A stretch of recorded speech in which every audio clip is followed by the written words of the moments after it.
आ गया regeneration. Regeneration में मतलब नाम से ही पता चल जाता है कि रीजेनरेट होना। जैसे कि लिजर्ड का वो पूंछ चला गया, ठीक है, किसी भी कारण से वो कट गया, वो फिर से वो अपना पूंछ वापस आ जाना, तो उसको रीजेनरेट बोलते हैं। जैसे कि प्लेनेरिया में क्या होता है, सपोज ये एक प्लेनेरिया का पार्ट है, इस प्लेनेरिया के पार्ट में क्या होता है, ये जैसे कि ये पार्ट नंबर 1 है, ये पार्ट नंबर 2 है, ये पार्ट नंबर 3 है। सपोज ये एक माइक्रो ऑर्गेनिज्म जिसका नाम प्लेनेरिया समझ लो। अब ये 2 पार्ट में क्या हुआ, ये 2 पार्ट में से ये 1 पार्ट निकल गया, क्या हो गया, किसी कारण से कट गया। अब ये पार्ट क्या हो जाएगा, ये पार्ट अपने आप में से एक नया एक पार्ट रीजेनरेट कर लेगा। मतलब ये 1 वाला पार्ट फिर से इसमें आके लग जाएगा, वो पुराना वाला नहीं, ये जेनरेट होगा, ये बड़ा होगा।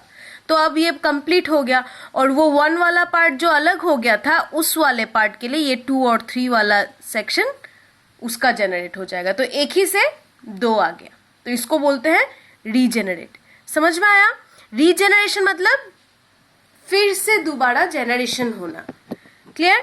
अगला आ गया बर्डिंग। बर्डिंग में आप लोग सबको पता है कि एक बर्ड फॉर्म होता है, उस बर्ड के मैच्योर्ड होने पे वो अपने पेरेंट से डिटैच हो जाता है, ठीक है।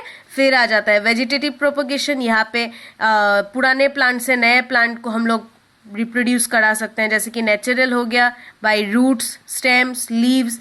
लीव्स जैसे कि ब्रायोफाइलम में रूट्स आप किसी का जड़ लगा दो हो जाएगा, स्टेम्स आप डाल काट के लगा दो किसी किसी प्लांट्स का, उससे भी नया प्लांट आ जाएगा।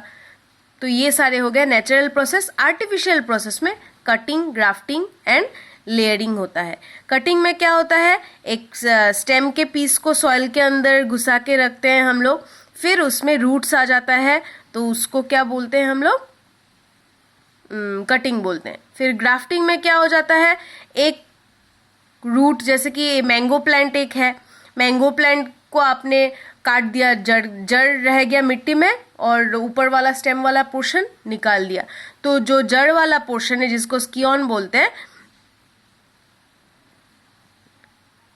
सॉरी जिसको स्टॉक बोलते हैं, उस वाले पे जैसे कि हमने अभी एक आम के पौधे को और एक जैसे कि लीची का ऊपर वाला स्टेम वाला पोर्शन हमने लगा दिया, तो वो दोनों को ज्वाइन करके रख दिया। अब उन दोनों में लीची भी आएगा, आम भी आएगा। कई बार ऐसा होता है कि जैसे कि व्हाइट फ्लावर एक है, ठीक है, ये व्हाइट फ्लावर का प्लांट है, इस वाले प्लांट को हमने यहाँ से काट दिया, ठीक है, तो ये वाला पोर्शन हो गया स्कियोन और ये वाला पोर्शन हो गया आपका स्टॉक। दूसरा इसी प्लांट का ही दूसरा कलर वाला फ्लावरिंग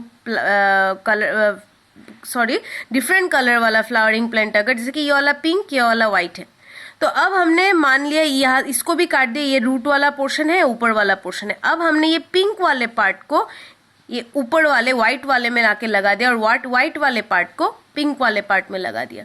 तो ये इंटरचेंज करने पे क्या होगा, इसी पौधे में व्हाइट कलर का भी फ्लावर्स होगा और पिंक कलर का भी फ्लावर्स होगा, और बीच में कुछ फ्लावर्स ऐसे होंगे जिसमें व्हाइट पिंक दोनों कलर ही शामिल होंगे, ठीक है।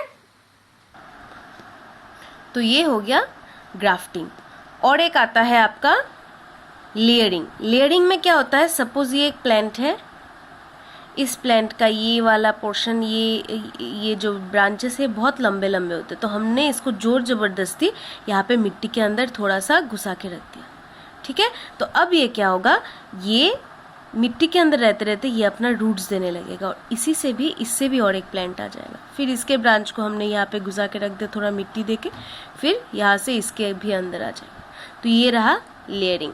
अब हम लोग अच्छा स्पोर फॉर्मेशन रह गया। स्पोर फॉर्मेशन में आप लोगों को पता है अंदर ही सेल के अंदर बहुत सारा डिवीजन हो जाता है, बहुत सारा न्यूक्लियस बहुत सारे पार्ट्स में डिवाइड हो जाते हैं, और वही न्यूक्लियस विथ साइटोप्लाज्म फिर इससे मैच्योर्ड होने के बाद ये फट के निकल जाता है with millions and millions of, वो डिपेंड करता है क्या ऑर्गेनिज्म है, वो अपने कॉलोनी में पूरा निकल जाता है, उसको स्पोर फॉर्मेशन बोलते हैं।